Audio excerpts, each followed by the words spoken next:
లేదా దీపావళి మనం గమనిస్తే దీపావళి రోజున టపాకాయలు ఆ బాంబులు కాల్చడం వల్ల పశుపక్షాదులన్నీ కూడా ఇబ్బంది పడిపోతున్నాయి అని చెప్తూ ఉంటారు.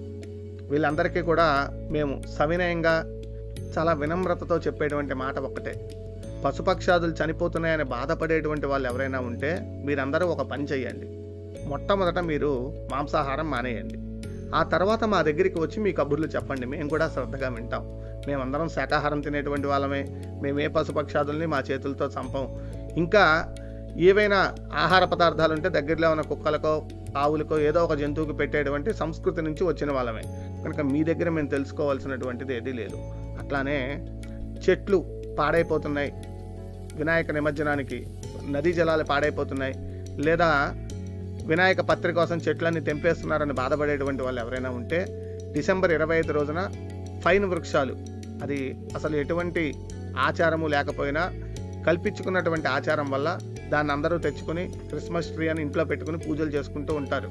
కనుక వాళ్ళకి చెప్పండి, ప్లాస్టిక్ ట్రీ పెట్టుకోండి, పర్యావరణాన్ని కాపాడండి అని వాళ్ళకి చెప్పండి.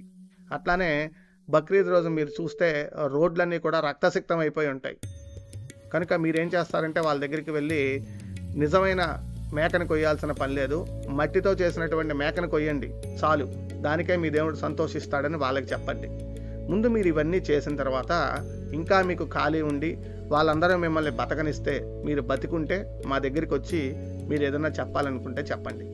హోలీ ఎలా చేయాలో మాకు తెలుసు, దీపావళి ఎలా చేసుకోవాలో మాకు తెలుసు, ఉగాది ఎలా చేసుకోవాలో మాకు తెలుసు, శ్రీరామనవమి ఎలా చేసుకోవాలో మాకు తెలుసు, లేదా బోనాలు ఎలా చేసుకోవాలో మాకు తెలుసు, ఇంకో పండగలు ఎలా చేసుకోవాలో మాకు తెలుసు. మీరు నిన్న పొద్దున్న నిద్రలేచి నిన్న సాయంత్రం మీరు జ్ఞానాన్ని తెలుసుకుని ఈరోజు పొద్దున మా దగ్గరికి వచ్చి మీ జ్ఞానాన్ని కక్కాల్సిన పని లేదు. మీ జ్ఞానాన్ని జాగ్రత్తగా మీ దగ్గరే అట్టే పెట్టుకోండి. ఇక్కడ ఎటువైపు నుంచి ఎక్కువగా జీవాలు నాశనం అయిపోతున్నాయో నష్టపోతున్నాయో అక్కడికి వెళ్ళి వాళ్ళకి మీ ప్రవచనాలు చెప్పండి.